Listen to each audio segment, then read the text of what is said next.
So let's begin by briefly introducing each panelist. Please introduce yourself in 2-3 sentences, just a brief introduction. Jeff? Okay, Jeff Johnson. I work for Cisco, worked there a long time. I run a common security module team as well as some other teams, and we are trying to turn the corner and start giving back to OpenSSL and other open source efforts. So happy to be here, happy to meet everybody. Very, very, very exciting times. So thank you, Jeff. Sure. Also for us. Oh, well, yeah, okay. Yeah, please, James, continue. Hello, everybody. My name's James Bourne. I'm from Brisbane, Australia. I'm the CEO of a small software company that is domiciled not only in Australia, but also confusingly in Austria as well. See, it was confusing me. We're consumers of OpenSSL, and we provide binaries that are available. I'm a privacy and open source advocate. Thanks, James. So my name's Bill Brumley. I'm an endowed professor at Rochester Institute of Technology in New York in the Department of Cybersecurity. I'm also the director of research at the Global Cybersecurity Institute at RIT. I've been involved in OpenSSL since roughly 2009. My role on the panel and the back is to represent the academics community. Thank you all for your brief introduction. So I will also mention our other back members who couldn't join us in person today, but remains active participants. So alphabetically, Jaroslav Žezník, our distribution representative, committers representative Paul Dale, and individuals representative Randall Becker. So let's start with the first question. What have you done together since you were elected? Bill, please open the discussion. So I think on the academic side, it's a little bit strange being on the back because it's like less businessy. My role at RIT is sort of conducive to that. So I think one of the things that we can do better together is to present like a unified front to the community in general. And I say that because I think a lot of people maybe don't know that we exist or even who we are. And I think it's easy to do that together. So we were able to come together in Brno last May and also Brno last week. And when we have these face-to-faces, I think it's really the most productive times because we can have those really I will say very lengthy discussions. There's a lot of talkers on the back. And so yeah, I think those are the most productive times is being able to meet face-to-face. And that's what I've taken away from the back so far. Yeah. Let's continue with James. Yeah. My turn now. I think I'll probably preface this that when I joined the back, I had no clue what I was getting myself into. And I think one of the more profound things is I've met a series and a group of individuals very passionate about open source, about privacy, and about security. And, you know, I've just come from a small business. My CTO decided it would be a bit of a laugh to nominate me, and, you know, here I am, coming to meet these fine gentlemen. But going back to your original question, you know, what have we done? I think for me, from a small business perspective, is to strategize with the other members of the BACs and the TACs in how we approach community, to find out what the requirements are out there from an OpenSSL, a security, a tooling perspective, and similarly to be able to advise the business accordingly in terms of what it should be doing from a strategic perspective. Thank you. Let's continue with Jeff. Yeah, I think that we haven't done as much as we would probably like to do, actually. Oh, sorry, I need to put it up here, like I'm singing.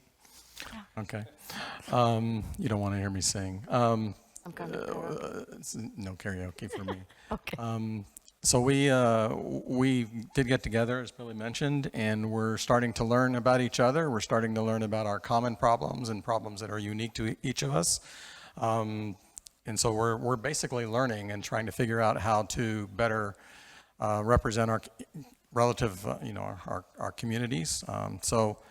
I was mentioning last week, I feel like I'm starting a chess club in high school, and nobody wants to play chess. They're all off on video games or something, but we're getting there, and I think that I'm starting, especially because now right? Face-to-face is so important, and I'm really thrilled that we're able to be here all together. So we're doing more, and I think we're having OpenSSL come to North Carolina. We're doing some things, right? So anyway, what have we done? That's kind of what we've done. We're learning about each other.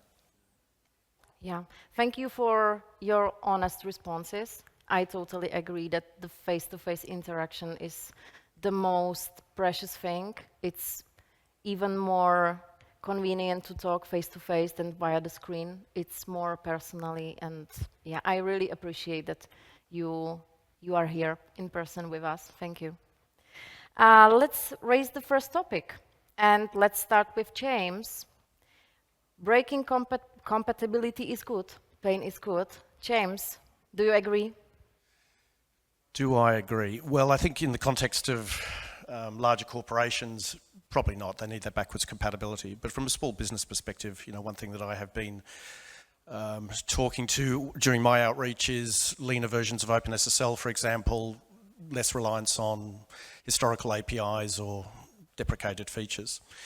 It all really comes down to just stability at the end of the day. What do you need from your platform? How are you putting it? And from our perspective at FIDEM, specifically when we integrate OpenSSL, we want the latest and greatest, and we will adapt to whatever breakage there might be.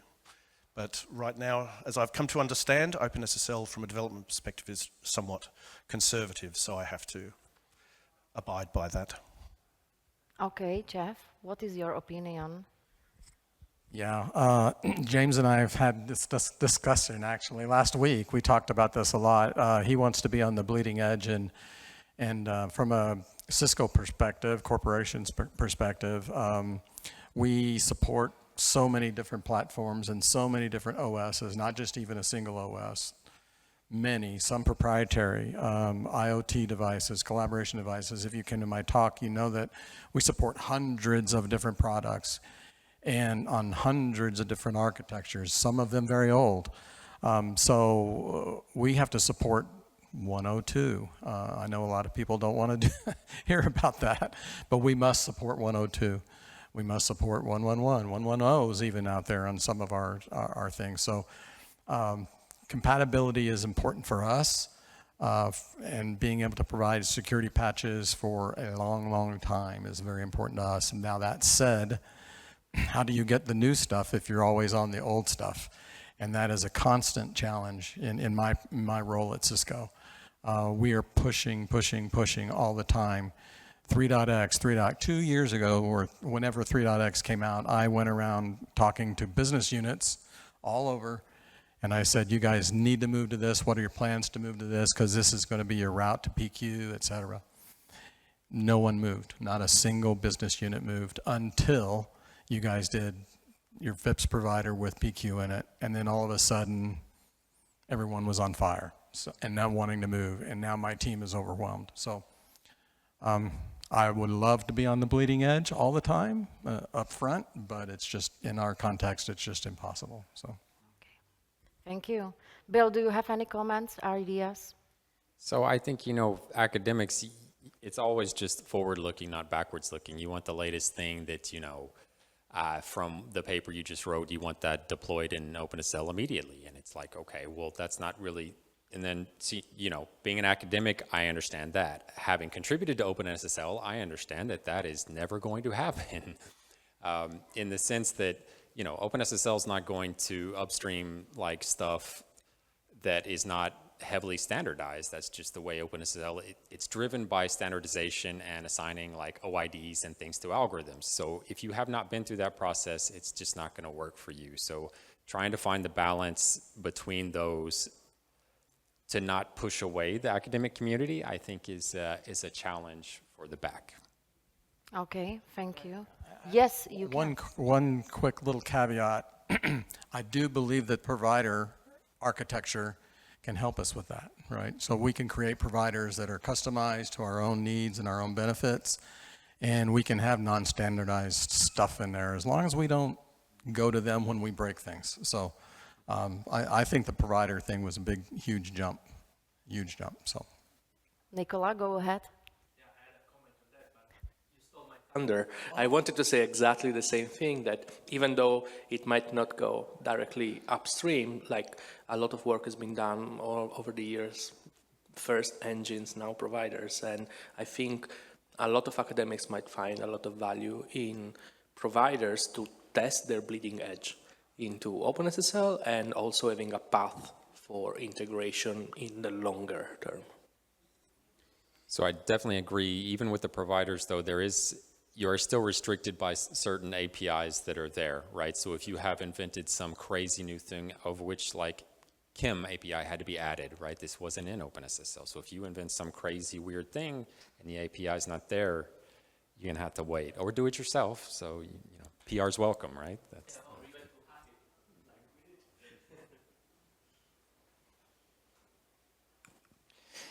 So on that topic of compatibility versus moving quickly and deprecating things, how do you see the impact of removing things with respect to driving other open source projects to forks of OpenSSL?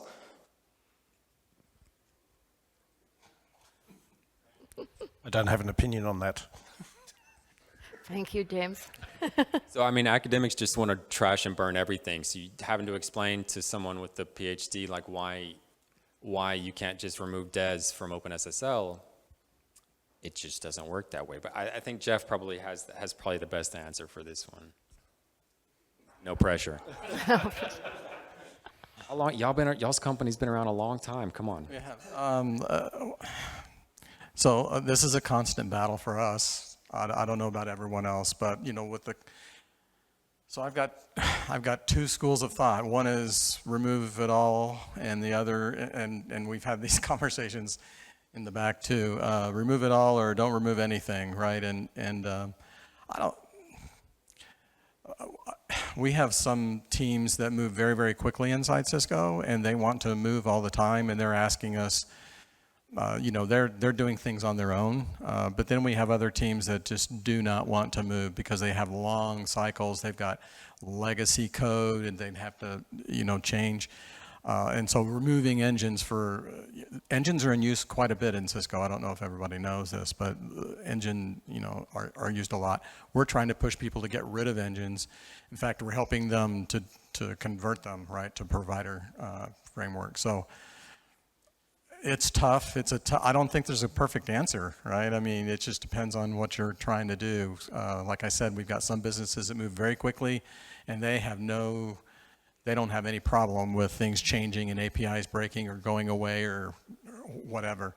But then I've got some other products that they're like, they actually they wanted me and my team to create a compatibility layer so that we could use all versions of OpenSSL forever, right? They asked me to do that on my team, and I flatly refused. So it's a balancing act, and I'm constantly fighting it, constantly. So that's a good question. I don't have a good answer. What do you think?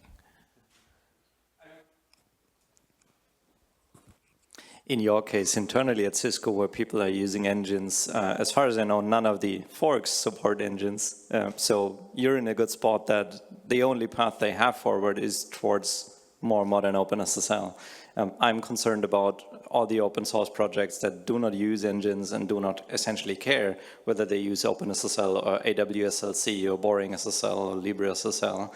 And if now, for example, 4.0 rolls around, drops a lot of APIs that those people might use, they have to put a lot of work in. I'm concerned that it might be easier for them to just say, well, we stopped supporting OpenSSL, now you just have to compile against AWSLC. And that then creates a huge hassle for the large businesses downstream, like Cisco or Red Hat, right? So that was sort of my question, but I guess we don't have the answers. Yeah. Thank you. Speaking about pain, it's not always technical thing, you know, and it also comes from tough funding decisions. So should we accept funding from the controversial sources? Jeff? James? Absolutely. North Korea is my friend. Bring on Kim Il-jong. What do you reckon? Well, no, in all seriousness. You've just been banned from U.S. immigration. Oh my God, and I'm on video. Great. Anyway, well, it all depends on who's supplying the money, I suppose, and what they want from OpenSSL at the end of it. I mean, if it's for a nefarious purpose, it should be denied or blocked. But clearly, if it's to promote the project, promote the community in some way, shape or form, or provide new features, well, then definitely accept it, but on a case-by-case basis. Thank you. I think Bill, what comes to your mind? So I think academics traditionally, you know, were these like ethical, principled people, like marching around the department with our flags and whatever. But you know, money is money, and I do think you have to take the good out of the research that you do. So even if it's funded from dubious sources, you're supposed to do good things with it, right? And that's your job as an academic. So yeah, I guess that's how I view it. Jeff, what do you think? My perspective, you have to define, is there a list? Do we have a list of these sources? So, I think that you know, everyone has different folks that they consider dubious, right? Some people don't like corporate money, period. And some people don't like money from, you know, certain agencies, et cetera. So I do think you have to understand where it's coming from and what they're going to want from you. Because when you give somebody money, there's typically, you know, some exchange, there's something there that they're going to want eventually, maybe not up front. But I do agree with Billy that you have to try to do the good with it. Sometimes you don't even know, right? I mean, Yeah, the source is not obvious sometimes. Wouldn't be obvious, and so maybe it's obvious later. But I don't know. I say do the filtering that James suggested, right? And try to do your best. Okay. I think where the project can do a little bit, to follow up, I think where the project can do a little bit better is in transparency. So maybe they're making internal decisions. So internally to the project, it's very clear who is doing what and why to the extent possible, right, Jeff? But then when they sometimes this isn't communicated to the users and contributors of OpenSSL who aren't with the project, right? So you see a bunch of random code drop in for some Chinese algorithm or whatever, and you're like, that's interesting. I wonder where that came from. So I think the project can do a better job at being more transparent and communicating. Interesting opinions. Thank you for sharing, guys. And speaking of funding and influence, this brings us to another topic, but it's related. How can we make sure that the OpenSSL library is not weaponized? James, I think you have obvious opinion about this topic. Please share your thoughts. Well, weaponized in what sense? I mean, isn't it already? I mean, it's in his systems. Sorry about that. Sorry, JJ. Just define weaponization for me so I've got some context. Help me here. Billy. I mean, used for bad, right? So this is the thing. So like, I don't know, doing like large level cryptanalysis or like large level collect now, decrypt later, I don't know, TLS sessions. Right. Tell us about that, Jeff. Yeah. Dual EC DRBG, right? Everybody remembers that one, probably. Was in there. I don't know how long it was in there. There was a lot of questions around it, and one of the things that my team does, we have a wonderful cryptographer named Scott Fleur on our team. Doesn't work for me, but he's on our larger team, and I rely on him a lot for cryptanalysis and stuff. And we asked him, you know, we were just early on going through some things, and he didn't know what the real purpose was. It was slower and all sorts of other things, and so we just took it out, right? We took it out. We felt like no one was using it, so in Cisco we took it out, and we took it out 18 months to 2 years before it became a big thing that it was in there, and customers were running around screaming, "Do you have this in your code?" And thankfully, we could tell people, no, we don't have that, and we haven't had it for 2 years. So, yeah, sometimes things can be put in there that you don't really know. And so I think, though, that we're all aware of that now. much more aware of it, and people are paying more attention. Yeah, just to follow up, I think that's an excellent example because it shows the different types of weaponization you can have with it. It's not about you, in that case, it's not necessarily about using OpenSSL in a bad way. It's about really shady contributions coming in, and that one was even at the standardization level, right? How do you stop that? Like, that's really hard. So no solutions, only problems, right? So. Okay, do we have questions from the audience? Any ideas, thoughts? So you mentioned the dual EC situation and weaponization of OpenSSL, for example, to break cryptography, for example. But what are your thoughts on the use of OpenSSL, for example, in, let's say, rockets, tanks, explosives? The ethical question. Ethical question. That's a different kind of weaponization, huh? Yeah. Yeah. So at my software company, we supply software to US military and in highly restricted environments. I mean, you could almost say that our software is weaponized in some way, shape or form, but at the end of the day, we are agnostic in terms of how it's used or where it goes, unless it's clearly for bad. Actually, in our licensing, we actually stipulate how the software can or cannot be used. And a great example of that was Newport News came to us. They were building a whole bunch of new warships. There was a weapon system provider that had integrated our software inside some weapon, which they wouldn't tell us about. And they wanted to renegotiate our licensing agreement because there was caveats there that we sort of say the software cannot be used to wage war, to inflict death, and so forth. And anyway, we just had to have that negotiation with them and saying, well, what you're doing is you're not actually waging the war by building the ship. There's a boundary there. So we allowed the software licensing to proceed. But yeah, that's, I suppose, one way you could describe the weaponization of it, to be in weapon systems in its own right. But it's inevitable. It's going to be in there anyway. If it's not OpenSSL, it's going to be another library of some description that's going to be used. And given that the library is open source anyway, you think about a nefarious actor that is building weapon systems, whether it be Syria or Iran or something along those lines. I just excluded myself from the US again. Anyway, the point there is that they're going to have no qualms about pulling source code and then using it and building it to deploy inside systems that are used, that they're building internally inside their country. Yeah. So I think it's a very difficult one to answer. But by virtue of providing open source, I mean, you're giving it away for free anyway to all. Does that help? I think that's a great answer.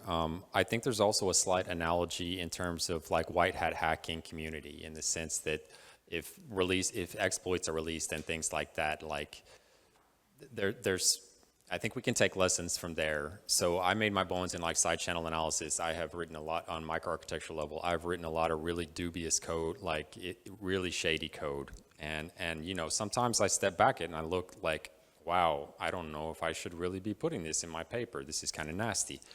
But for me personally, I always say, I'm actually not that clever. So if I can come up with this to put in the paper, I'm sure that someone else can come up with it too. So it's much better that I do it in a controlled way than it's happening, in dark corners somewhere where it's not open. So.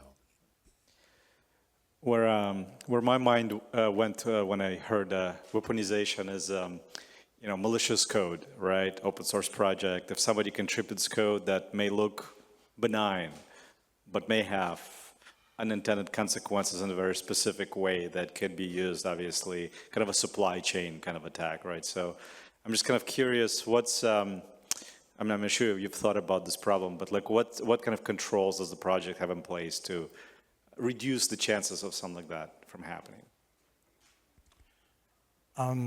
So this is becoming more and more relevant, actually, inside Cisco.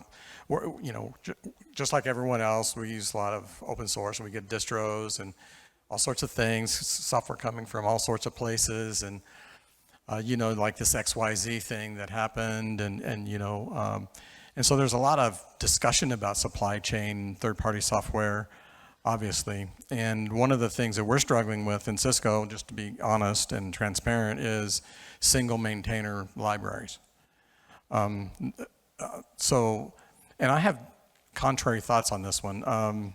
So you have single maintainer libraries and there's no other maintainers, right? So that should be kind of an easy way to, you could really establish some trust there by doing some validation, right? It's not hard to figure out about a single maintainer. What I've noticed is there's a lot of concern about single maintainer libraries. What I've noticed, this is my personal opinion, and it's probably not the opinion of people I work for even, is that the ones that I've noticed have a lot of problems are these ones that have a ton of maintainers. It's really easy to slip something in, some small little thing here and some small little thing there, and then become some trusted, contributor, and then, eventually a year and a half down the road, you've got some code, in some larger system that can be used for attacks. I mean, I think we've seen it, right? It was just recently the same thing. So we're working on a program, and this is not unique to us, I'm sure. We're working on a program to understand and come up with trustworthiness and with third-party software, right? And one of the ways to do it, and I think Amazon does this well, is repos, right? Have your own repos and do things inside on your own repos that you can then trust this stuff. So you pull it in and you have some DMZ or something, some DMZ-like mechanisms where that you can bring this software into your organization and then you can run things on it, some automation things. And I would suggest even have a delay, right? So you may pull in this software, but you don't put it, you don't deploy it all over your company in hundreds of products right away. Maybe that's a good idea. So there's a lot of things around this, and I agree with you. But we're just, we're starting to figure, we're getting tired of the exploits in these little small utilities that are just part of packages. We don't like that because you're using them and you don't even know you're using them. And so that's one of the things we're trying to do. So any thoughts? Yeah, absolutely. So in the products that we build, there was a White House mandate that came out under the Biden administration for the supply of S-bombs. And we have to supply S-bombs to all of our military customers, for example. So we're fairly, and ironically, going back to what I was saying before, I want the latest and greatest. We're somewhat conservative in that regard in terms of consuming the latest and greatest open source package. So pretty much what we do is we'll pull and fork, and then we run our own internal QC against that, and then we'll decide to include that particular product package or whatever it might be, that open source component. And it's not just open source, it's closed source components as well, because they're often comprised of open source components in their own right. So we have to go back downstream as well and ask some of our vendors, and this is on Windows specifically, how is it manufactured? What is your SBOM? Where is it? Can I have a compliance statement along with that? Because, the supply chain is long and sometimes circular in some obscure ways. But anyway, the thing there is that we're being scrutinized by our customers. I'm responding to audit on a daily, weekly basis. Large pharmaceutical, there's restricted environments. What is this binary that you're getting? What is it comprised of precisely? And we have to explain that in great detail. And there's a whole myriad of tools out there where you can detonate the code base and see how it's put together, built, what it's comprised of, and so forth. I mean, we use simple tools like VirusTotal just to provide basic checksums, first pass. But the point there, the weaponization, I suppose, of our code could be accidental. So going back to the whole OpenSSL piece, I mean, that would probably be more of a question for the committers, I think, at the end of the day. How do they go about scrutinizing the PRs and what is being committed? I mean, there was also, last point, there was a Linux kernel, I can't remember the name of the exploit recently, where the actor lay in wait for a couple of years before submitting malicious code. And it was fabulous how they found out. I think it was one of the Red Hat guys, and it was in one of the SSH libraries, and it was timing. And they noticed that their SSH logins took a fraction of a second longer, and somebody said, well, that didn't happen in the last release. Anyway, then the actual malfeasance was undone just by some accidental failure in the perpetrator injecting poor code. So anyway, I hope that's answered the question. Any other thoughts, Bill? So I think these are great from the industry perspective. From academic perspective, I think the project is doing a good job of trying to increase the uptake of formally verified crypto code. So talking about libcrypto specifically, if you listened to Dan's talk yesterday. So I think there is a drive to take in more formally verified code, and there, you know, it's machine generated and you have proofs. So I'm going to say it's pretty hard to slip something in to formally verified crypto code, in the sense that, well, if you look just strictly at the code, then yes, you can slip things in. But if you run the generation yourself and you run the proofs yourself, then this should not be possible, right? So I would say for the project, the more we can move towards formally verified crypto code, the less that, you know, it starts to eliminate that attack surface, right? Thank you, guys. Please follow up. I would just have one comment to what you were saying about those all small packages which have 1 or 0 maintainers upstream. There is that XKCD joke about, but it is not a joke. We know all that it's horribly real. And I have here libxml2, where the maintainer libxml is used by absolutely everybody. It's used in Windows, it's used in Apple Mac or Apple Mac products, it's used in Android. And nobody from these people who are using it took help to maintain the upstream, which is kind of crazy, because I think it's a responsibility for all of us who are using it. I'm from SUSE, to help not only by sending patches, that's of course we should do that, but also to help maintainer upstream, I don't know, deal with bugs or do stuff like that. And it's absolutely incredible how irresponsible we all are towards our code providers. So that's just a call to us to help maintain the source of our income, basically. So I can speak for my team in Cisco. We're trying to change that, actually. That's one of the reasons we're here. We're really trying to help maintainers. There's one particular package, I won't call it out, but we use it at Cisco quite extensively. Single maintainer. Does it part-time out of the goodness of his heart. Good guy.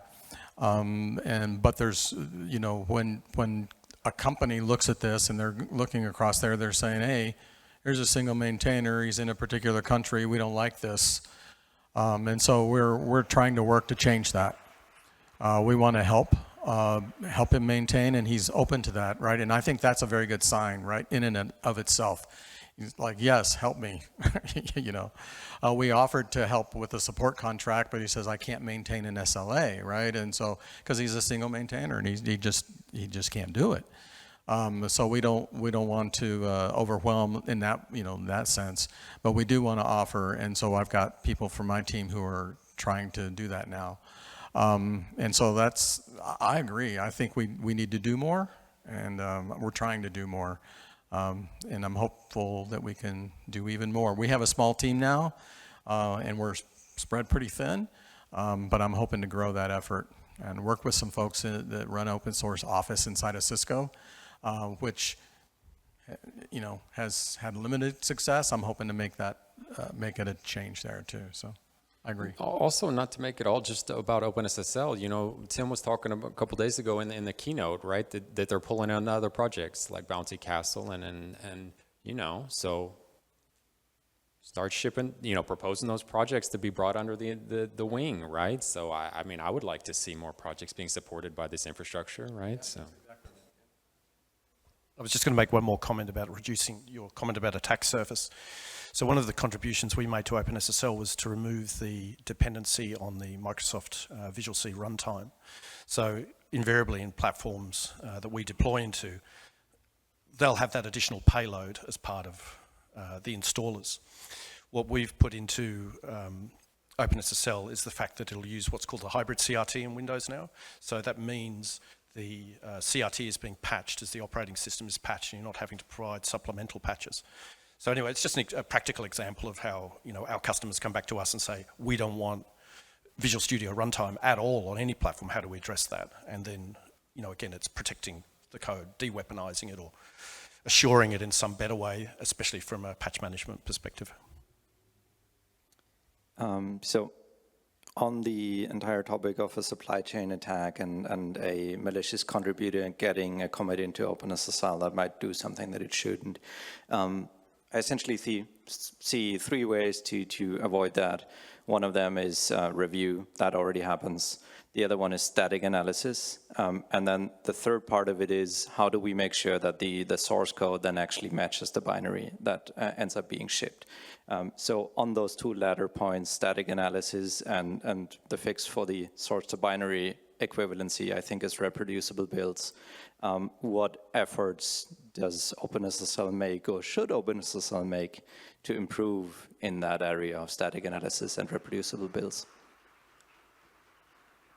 It's a super important topic. I don't know the answer. I can say, but it's a similar problem to what I was saying about formally verified code. So somebody has to actually make sure that the output from the tool is the actual code that gets dumped into the library, right? And that the proof is there. But in terms of reproducible builds, I agree it's super important. So I'm going to punt the question to the industry people.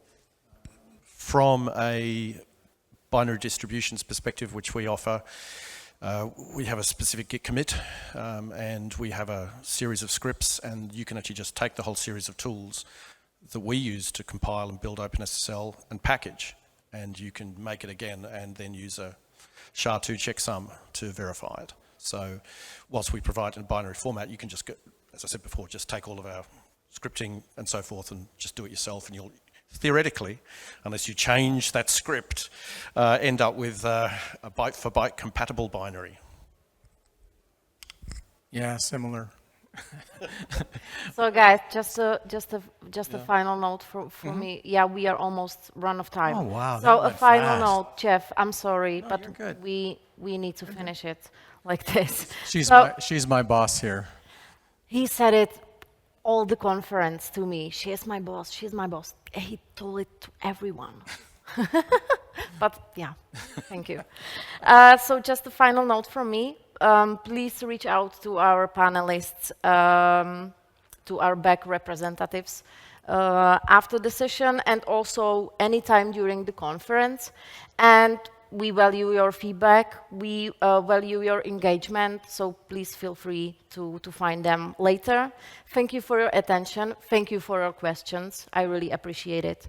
And up in the session, it's following up with the tech members, with our technical advisory committee. So we hope to see you there after the transition break. Thank you so much.